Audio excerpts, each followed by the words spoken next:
Hello everyone, स्वागत है students आपका हमारे यूट्यूब चैनल में। तो स्टूडेंट्स, आज का हमारा टॉपिक रहेगा इटरेटेड कर्नल। तो सबसे पहले हमने अभी तक दो टाइप्स की इंटीग्रल इक्वेशन स्टडी की हैं, वोल्टेरा इंटीग्रल इक्वेशन और फ्रेडहोम इंटीग्रल इक्वेशन, ठीक है। और अगर कर्नल की बात करें तो दोनों इंटीग्रल इक्वेशन के अंदर हमारे को कर्नल दिया जाता है जो function of two variable x और टी का आपको ऑलवेज गिवन रहेगा। इटरेशंस का मतलब आप जानते हो कि न्यूमेरिकल में जब हम करते हैं कि फर्स्ट इटरेशन सेकंड इटरेशन, तो यहाँ पे भी उसी तरह का कुछ फॉर्म है। तो सबसे पहले जो K1 यानी फर्स्ट इटरेशन होगी जो कर्नल की, वो आपने एज इट इज जो कर्नल आपको दिया होगा उसी को आपने K1 मान लेना है सबसे पहले, तो ठीक है। लेकिन सेकंड इटरेशन यानी कि K2 जब फाइंड आउट करोगे तो वो कैसे आएगा। अब आप यहाँ पे देख सकते हो दो टाइप की वोल्टेरा इंटीग्रल इक्वेशन और फ्रेडहोम इंटीग्रल इक्वेशन हम स्टडी करते हैं, ठीक है। तो दोनों के अंदर इटरेटेड कर्नल निकालने का फॉर्मूला अलग रहेगा। तो पहले हम कर लेते हैं वोल्टेरा के लिए कि जब आपको given equation Volterra integral equation हो तब हम इटरेटेड कर्नल कैसे निकालेंगे उसको देखते हैं। तो यहाँ पे हमें निकालना होता है T2x इंटीग्रेशन ऑफ, सबसे पहले K1 xt का फंक्शन होगा। तो आपने क्या करना है, जो फर्स्ट इटरेशन में हमें कर्नल मिला है उसके t की जगह z वेरिएबल यूज़ करना है।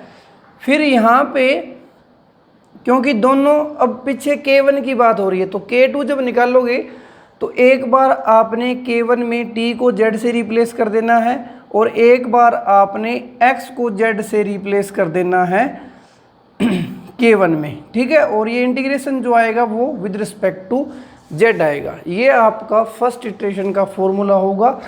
सेम जब K3 आएगा तो T2x इंटीग्रेशन सेम रहेगा।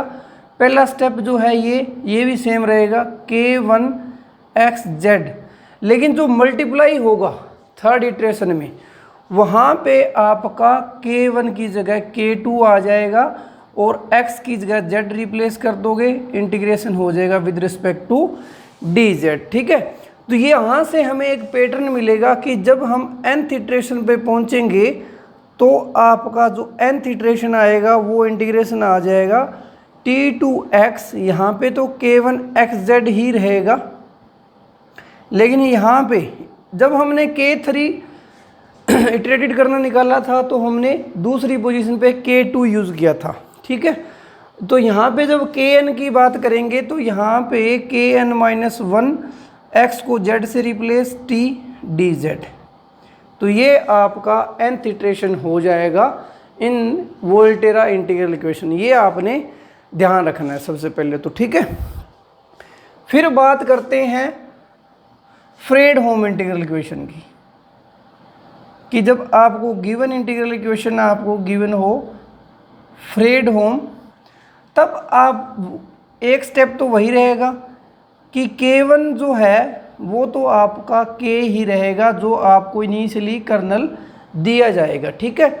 K2 के अंदर हमें क्या करना है, K2xt जो आएगा वो इंटीग्रेशन इसमें होगा। लेकिन यहाँ पे आप देख सकते हो कि जब फ्रेडहोम इंटीग्रल इक्वेशन होगी तो लिमिट्स आपकी क्या होंगी, कांस्टेंट। तो यहाँ पे भी कांस्टेंट लिमिट ही आएंगी, वही जो क्वेश्चन के अंदर दे रखी है, बाकी सेम है। K1 पहले तो आप t को z से रिप्लेस करोगे, फिर x को z से रिप्लेस करोगे और integration with respect to dz होगा। K3 कैसे निकालोगे, इंटीग्रेशन आएगा a टू b, K1 की जगह पहला स्टेप तो यहाँ पे ये तो सेम रहने वाला है, t को z से रिप्लेस कर दिया। लेकिन जब 3 की बात हुई तो यहाँ पे 2 आएगा, x को z, क्योंकि 2 उस टाइम हमें मिल चुका होगा, उसके अंदर हम x को z से रिप्लेस कर देंगे और इंटीग्रेशन मल्टीप्लाई करके ये विद रिस्पेक्ट टू dz हो जाएगा।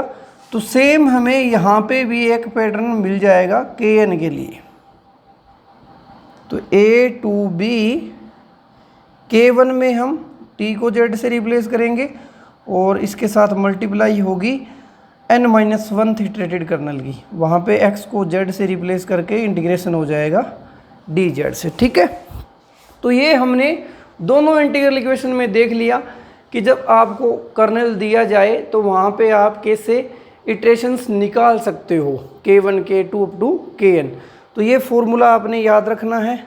तो कई बार क्वेश्चन के अंदर k3 इटरेशन पूछ लिया जाएगा, k2 पूछ लिया जाता है और कई बार nth इटरेशन भी पूछ लिया जाता है। ठीक है, अब इससे रिलेटेड एक क्वेश्चन करते हैं। यहाँ पे स्टूडेंट्स एक एग्जांपल लिया है जिसमें आपको इनिशियली अगर कर्नल x इंटू टी दिया हो तो हम ये दोनों कर लेंगे कि अगर वो वोल्टेरा इंटीग्रल इक्वेशन में आएगा तो इसके लिए kn क्या होगा, और अगर फ्रेडहोम में आएगा कर्नल ये तो उसका nth इटरेशन क्या होगा। तो सबसे पहले हम, अगर ये आपको वोल्टेरा में दिया हो तब इसका nth इटरेशन, तो k1 तो हमने यही मानना है जो आपको इनिशियली कर्नल दिया हुआ है। k2 निकालोगे तो आप इंटीग्रेशन करोगे। अब इंटीग्रेशन की लिमिट जो होगी वो हम मान लेते हैं कि यहाँ पे a टू x होगी, तो हम मान लेते हैं कि इनिशियल पॉइंट जो है वो a0 से कुछ होगा, 0 टू x या a टू x मान सकते हो आप। यहाँ पे कंफ्यूज नहीं होना कि इस इंटीग्रल इक्वेशन के अंदर जो भी होगा, लेकिन हमें k2 के अंदर जो इंटीग्रेशन की लिमिट लेनी है वो t टू x ही लेनी है, ये ध्यान रखना है। ठीक है, यहाँ पे बच्चे गलती करते हैं कि वो कांस्टेंट लिमिट ले लेते हैं, लेकिन वो नहीं लेनी, t2x लेनी है, 0 टू x भी नहीं लेनी, क्योंकि कई बार इनिशियल पॉइंट दिया होता है वहाँ पे कन्फ्यूजन हो जाती है। तो यहाँ पे t2x होगा जब वोल्टेरा इंटीग्रल इक्वेशन होगी।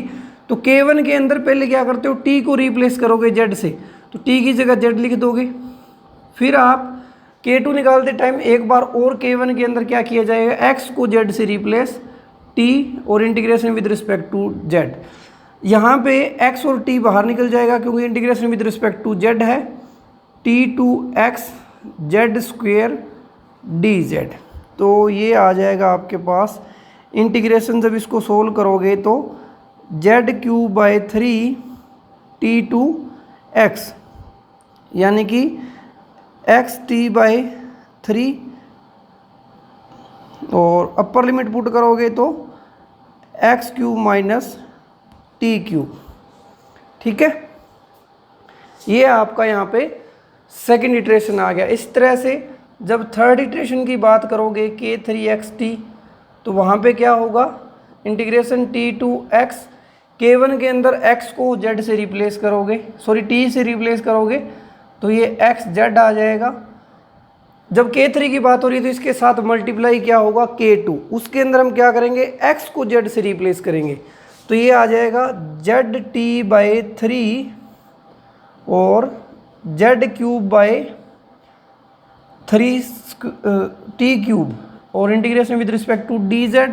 अब यहाँ पे फिर से xt/3 बाहर निकल जाएगा, अंदर जो बचेगा t2x, ये z इसके साथ मल्टीप्लाई होगा, z स्क्वेयर आ जाएगा, z³ माइनस t³ dz। तो यहाँ पे जो नेक्स्ट स्टेप में गलती होती है वो ये होती है कि हम इसको ओपन करके सॉल्व करना शुरू हो जाते हैं।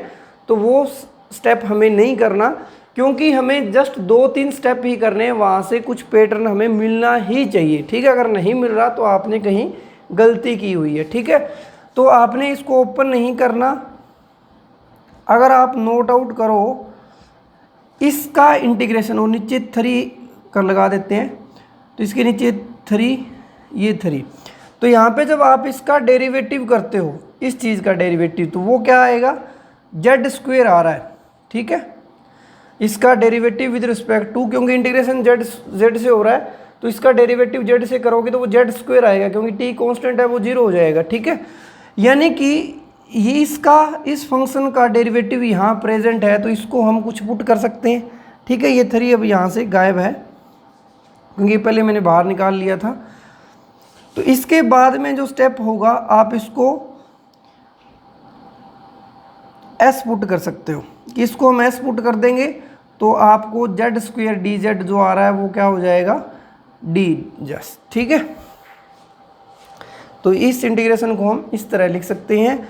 फिर ये आएगा xt और ये s²/2 आएगा, और लिमिट्स जाएंगी आपकी t टू x और ये एक्स टी, एस की वैल्यू वापस ये पुट कर दो, यानी कि एस की जगह ये है, ये मान के चलो। तो जब हम एक्स पुट करेंगे तो ये आएगा x cube by 3 minus T cube by 3। लेकिन जब आप यहाँ पे टी पुट करोगे तो ये 0 बन जाएगा, ठीक है, यानी कि ये आने वाला है। टी एक्स पुट किया तो ये आ गया, टी पुट करोगे तो 0 आ जाएगा, ठीक है। और इसका स्क्वायर हो रहा था और नीचे 2 आ गया। अब यहाँ से आप थोड़ा आइडिया लगा सकते हो या एक इटरेशन और भी लगा सकते हो, ठीक है। तो यहाँ से जब हम के एन की बात करेंगे तो सबसे पहले देखो K1 में भी एक्स टी पड़ा है, K2 में भी एक्स टी बाहर आ रहा है, K3 में भी, तो Kn में भी एक्स टी बाहर आएगा, ठीक है। फिर बात हो रही है इसकी कि x cube minus T cube, इसको ओवरऑल 3 लिख देते हैं, x cube minus T cube by 3 का स्क्वायर बाई 2 आ रहा है। फिर जब इसको आके नेक्स्ट करोगे तो ये चलता चलता x cube minus T cube 2 है, आगे 3 आएगा तो 3 फैक्टोरियल, यानी कि इसका स्क्वायर हुआ है जब 3 की बात हो रही थी। तो n में जाके इसकी पावर कितनी हो जाने वाली है, n-1, और नीचे उसी का फैक्टोरियल n-1 का फैक्टोरियल, क्योंकि 3 की बात हुई तो 2 आ रहा था, इसको 2 फैक्टोरियल भी आप लिख सकते हो। तो हमें एक तो पैटर्न आपको यहाँ से मिल गया, ये 3 है नीचे इसके, तो ये आपको पैटर्न मिल गया कि जब हम बात करेंगे वोल्टेरा इंटीग्रल इक्वेशन में तो Kn आपका ये निकल के आएगा, ठीक है। नेक्स्ट जब इसको हम लेके चलेंगे, ये कर्नल आ रहा था फ्रेडहोम में, ठीक है। जब ये कर्नल आपका फ्रेडहोम इंटीग्रल इक्वेशन में आ रहा होगा तब हम K1, तो पहला स्टेप तो वही होगा, किसी को लेके चलेंगे। K2 कैसे निकालोगे, अब जो लिमिट होंगी वो हमें इनिशियल पॉइंट और फाइनल पॉइंट मान के ले लेते हैं कि सपोज दैट 0 to 1 दिया हुआ है, ठीक है। जस्ट यहाँ पे क्वेश्चन करने के लिए हम 0 to 1 और ऑलमोस्ट में 0 to 1 ही आपको लिमिट दी जाती है, वरना A to B कुछ दिया होगा वही लिमिट आपने लेनी है। तो मैं 0 से 1 लिमिट ले रहा हूँ कि इंटीग्रल इक्वेशन के अंदर 0 से 1 लिमिट यूज़ की जा रही होगी, ठीक है। तो पहला तो क्या है, K1 के अंदर T को Z से रिप्लेस करेंगे, फिर X को Z से रिप्लेस करेंगे, तो ये आपका आएगा एक्स टी बाहर आ जाएगा और ये जेड स्क्वायर बनेगा, तो यानी जेड क्यूब बाई 3 0 से 1, ये लिमिट पुट करोगे तो एक्स टी 1 पुट किया, ये 3 बाहर निकाल लो तो अंदर 1 आएगा, तो एक्स टी बाई 3 आ गया। फिर बात करोगे K3 की 0 से 1, तो पहले तो K1 के अंदर T को Z से रिप्लेस करोगे तो XZ, इसके साथ K3 की बात हो रही है, K2 आएगा, K2 के अंदर आप क्या करते हो, X को Z से रिप्लेस, ठीक है। तो ये आएगा, ये हमारे पास K2 था तो यहाँ पे 3dz, अब XT बाई 3 बाहर निकल गया, फिर ये Z स्क्वायर अंदर बनेगा, उसका integration Z cube by 3 limit 0 से 1, यानी कि XT बाई 3 स्क्वेयर, क्योंकि अब ये 1 बन जा 1 3 बाहर निकाल लोगे तो 1 बन गया, तो ये ओवरऑल XT बाई 3 का स्क्वेयर आ गया, ठीक है। तो यहाँ से हमें एक पैटर्न फॉलो पता चल रहा है कि इसके अंदर आप इसको XT बाई 3 की पावर 0 लिख सकते हो। जब K2 की बात हुई तो XT बाई 3 की पावर 1 आ गई, K3 निकाला तो XT बाई 3 की पावर 2 आ गई, यानी एक कम पावर आ रही है और XT मल्टीप्लाई हो रहा है। यानी कि आप यहाँ से आइडिया लगा सकते हो कि जो KNXT होगा आपका वो कैसा होगा, XT बाई 3 की पावर n-1। अगर आपको इस स्टेप से पता नहीं चल रहा है तो आप आगे एक स्टेप और भी कर सकते हो, लेकिन आपने सही तरीके से यूज़ कर रहा है, इसमें कंफ्यूज होने की ज़रूरत नहीं पड़ेगी क्योंकि इसमें लिमिट आपकी निकल रही है तो आप कांस्टेंट ही मिलने वाला है। लेकिन जब आप वोल्टेरा इंटीग्रल इक्वेशन करोगे तो आपने ध्यान रखना है कि किस तरह से हमने इंटीग्रेशंस को सोल्व आउट करना है ताकि आपको पैटर्न मिल जाए और nth इटरेशन का आपको आइडिया लग जाए, ठीक है। तो नेक्स्ट वीडियो में हम इससे रिलेटेड जो CSIR के अंदर क्वेश्चन पूछे हुए हैं वो करेंगे।